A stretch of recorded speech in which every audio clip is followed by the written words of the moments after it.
Rússia e Ucrânia fazem troca de prisioneiros. Pelo menos 300 soldados voltaram para casa em uma troca de prisioneiros de guerra intermediada pelo pequeno país do Oriente Médio, o Emirados Árabes Unidos. Nós temos, inclusive, as fotografias e filmete muito emotivo da chegada dos soldados ucranianos aos seus lares e o reencontro com as suas famílias. Aqui na foto nós vemos justamente um soldado que se encontra o filho e a esposa. Na sequência nós temos uma mãe encontrando o seu filho, provavelmente eu imagino que seja a mãe deste soldado que chega na Ucrânia após estar em cativeiro russo por conta da guerra. E por fim aqui a recepção calorosa em relação aos soldados ucranianos que chegam às suas regiões na Ucrânia. Enfim, um acordo importante. O número, houve controvérsia nas informações, 150 russos, 150 ucranianos de parte a parte, não é? Embora algumas informações tratam de que 189 ucranianos soldados voltaram para casa nessa troca de prisioneiros de guerra, conforme estamos aqui observando. Hoje é dia 30 de dezembro de 2024, penúltimo dia deste ano, onde a guerra se fez presente na Europa e lamentavelmente não houve, conforme sabemos, um cessar-fogo, uma trégua e muito menos a paz, conforme observamos. Vários assuntos aqui a tratarmos. Uma crise diplomática entre o Azerbaijão e a Rússia por conta da queda do avião. Jogador russo perde a vida no campo de batalha, né, famoso ali, salvo engano, jogava na zagueira, o lateral, que é o Alexei Bugaev. Quem gosta de futebol e acompanha bastante futebol europeu, certamente conhecia a figura. Troca dos prisioneiros, conforme mencionamos. Mais ajuda americana dos Estados Unidos para a Ucrânia, em enorme quantidade, 2,5 bilhão de dólares. Lavrov nega propostas de paz do Trump.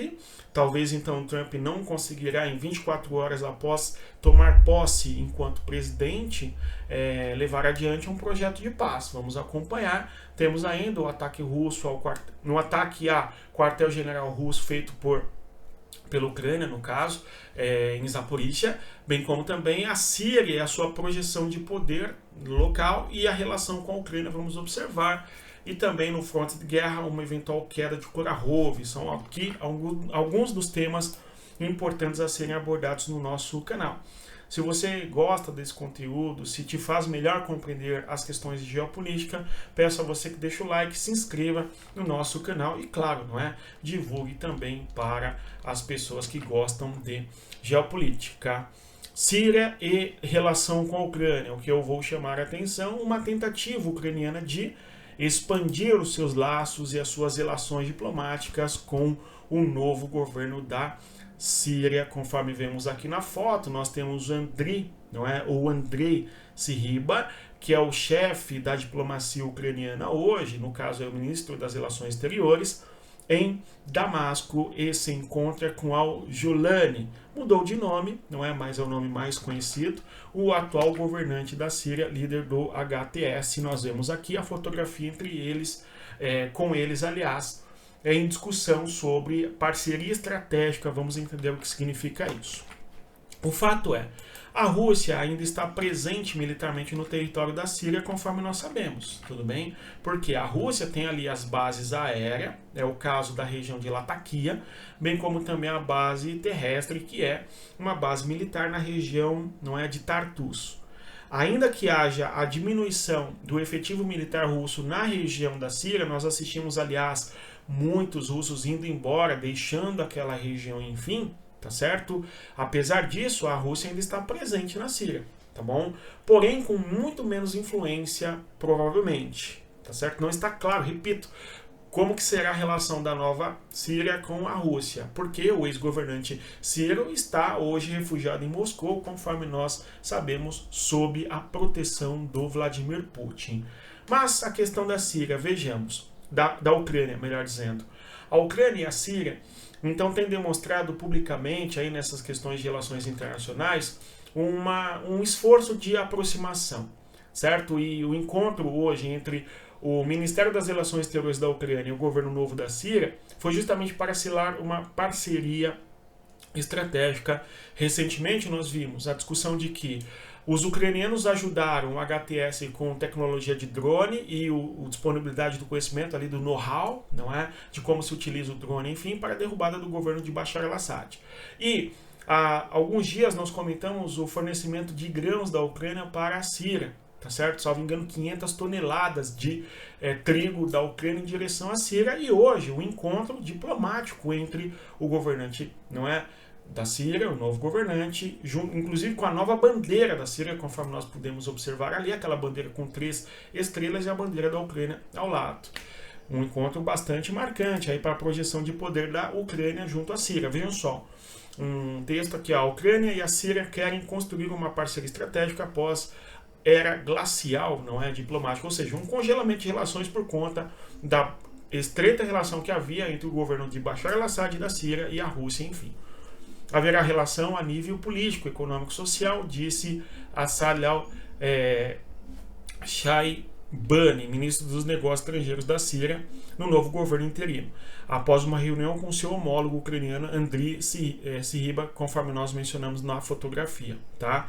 E a foto ali do governo atual, não é, o Ahmed al-Shara, que é um nome pelo qual o al-Julani agora tem se portado, tá certo? E aí, Sybiha prometeu apoio à Síria, espera-se que caminhões transportados ali, não é, 500 toneladas de farinha ucraniana cheguem à Síria, enfim. Então, a gente vê uma diminuição de relação entre o novo governo da Síria e a Rússia e uma projeção de poder da Ucrânia nesta região. Vamos acompanhar como vai se desdobrar esse novo Oriente Médio. Aliás, sobre questões diplomáticas, vamos observar aqui a relação que ficou complicada entre a Rússia e o Azerbaijão. O Aliyev disse que a Rússia deve se desculpar, tá certo? Então, esse é um ponto importante. E, além do mais, nós temos uma exigência por parte do Azerbaijão de que a Rússia assuma a responsabilidade, justamente por conta das perdas civis, do dano econômico e todos os problemas em decorrência da queda da aeronave.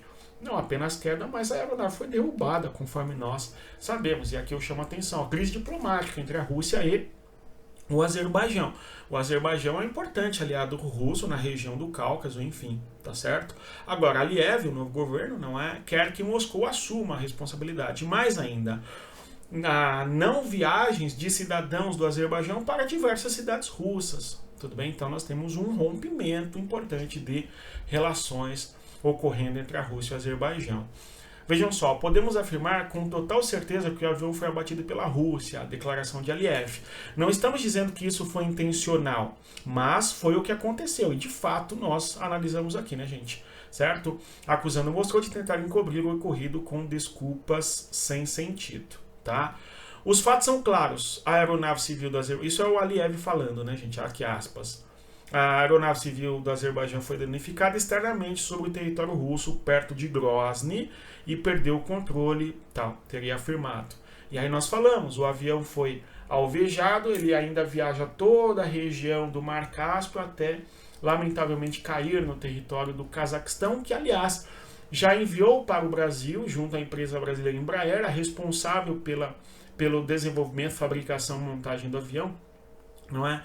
Para que os técnicos brasileiros analisem ali a questão da caixa preta e coisa do gênero, não é? Porque essas questões de aviação, a caixa preta, você sabe certamente, não é?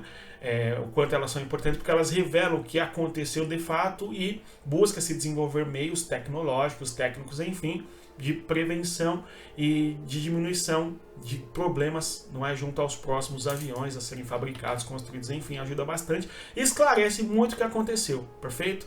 E aí o Aliyev vai discutir que quer a responsabilidade de Moscou sobre o que aconteceu com a aeronave e eventualmente até a punição dos militares responsáveis ali pela defesa antiaérea na Rússia, na região de Grozny. Agora, o cenário é difícil para o soldado naquela região, não é, lutando na guerra certamente, porque nós temos uma aeronave sobrevoando, você capta no radar, aí o que você faz? Você vai desligar a questão, vai tentar interferir no GPS da aeronave, não é? Seja um drone ou o que seja, guerra eletrônica, tá certo? E na sequência, o uso militar, a tentativa de abater, não é, o objeto em movimento, que foi o que a Rússia fez. Perfeito? Sobretudo no momento em que a Rússia afirma que a Ucrânia estava fazendo ataques com drones contra a região de Grozny, na Chechênia, enfim. Então, é óbvio que o sistema de defesa antiaéreo russo está, não é, alerta e abateria ou tentaria abater o objeto sobrevoando o território, porque poderia ser um drone ucraniano, não é? Mas era uma aeronave. Agora, as questões técnicas, ok, de radares, dá para distinguir ali o que é um drone, o que é uma aeronave, enfim. E também as comunicações que devem existir entre a questão do sistema de defesa antiaéreo russo e o sistema, não é, de aviação russa. Com certeza existe, não é isso? Relação entre as informações. Houve alguma falha aí e, infelizmente, o avião foi alvejado e caiu, não é? Enfim, um outro assunto que repercutiu bastante é sobre a morte do jogador Alexei Bugaev, que jogou pela seleção russa e foi abatido no contexto da guerra, conforme nós falamos, vimos, melhor dizendo, as informações tratando deste assunto ontem. Feito, quem acompanha futebol, quem gosta bastante de futebol, sabe da importância e da relação que tem o futebol com a geopolítica, deve ter visto também este tema aí. Agora, a troca de prisioneiros, conforme nós mencionávamos, perfeito, entre Ucrânia e Rússia, 300 prisioneiros foram devolvidos de parte a parte. Nós vimos as fotografias, inclusive há um vídeo muito interessante que trata aí dessa troca de prisioneiros e dos seus reencontros familiares, uma situação bastante emotiva, conforme nós vamos visualizar aqui logo na sequência. Vejamos. Все добре.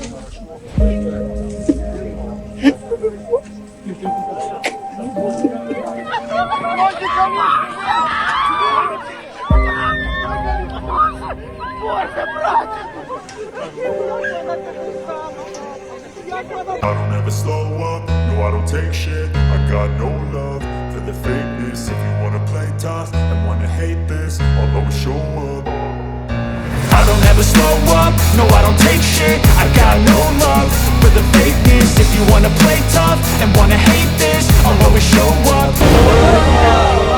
Deu para visualizar claramente o quanto emotivo é, certamente, para as famílias receberem os seus entes queridos após estarem presos ou primeiro estarem na guerra, não é? Voltam para casa. E mais ainda, além de estarem na guerra, estiveram presos e agora retornam aos seus lares. Enfim, uma vitória diplomática para a Ucrânia, assim como para a Rússia, porque foi uma troca intermediada pelos Emirados Árabes Unidos, conforme nós mencionamos. Assunto importante, Estados Unidos aqui, ó.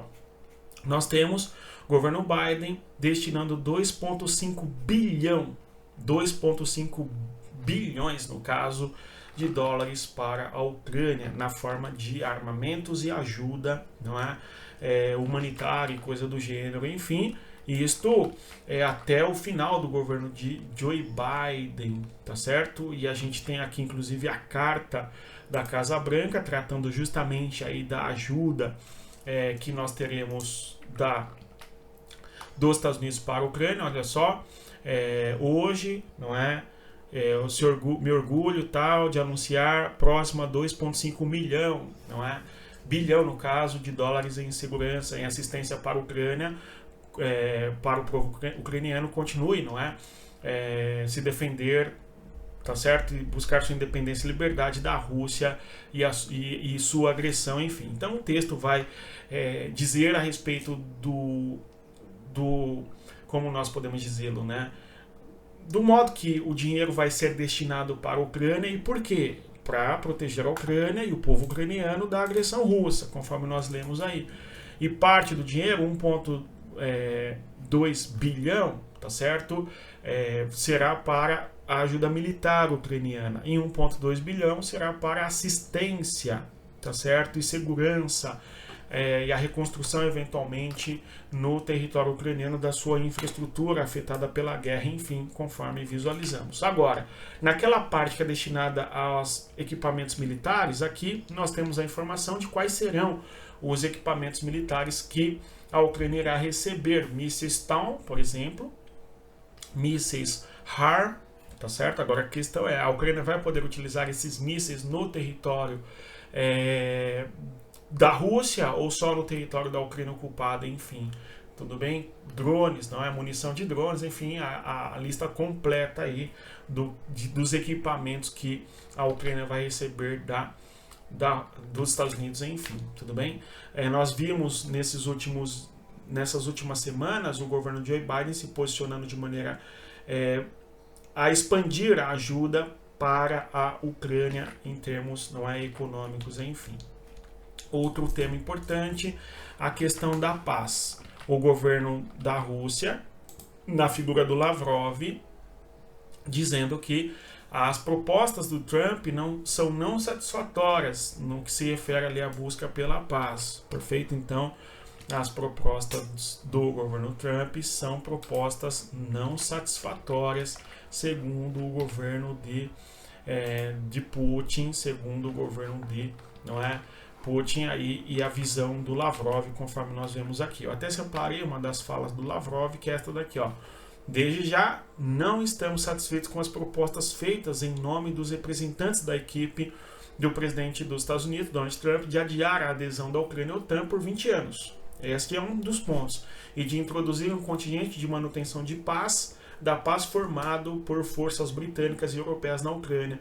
Então, nós falamos bastante sobre isso aqui ao longo das nossas observações da guerra, enfim. As propostas de paz no entorno do Trump, enfim, uma delas é congelar a Ucrânia na OTAN por 20 anos, e outra coisa é uma faixa de segurança dentro da Ucrânia, enfim, e o Lavrov dizendo que isto não é algo que interessa a Rússia no atual momento. Tudo bem? Não há satisfação para a Rússia nessa questão. No fronte de guerra, nós temos uma importante questão, que é a possível queda de Kurahov. Será que Kurahov caiu? Não é?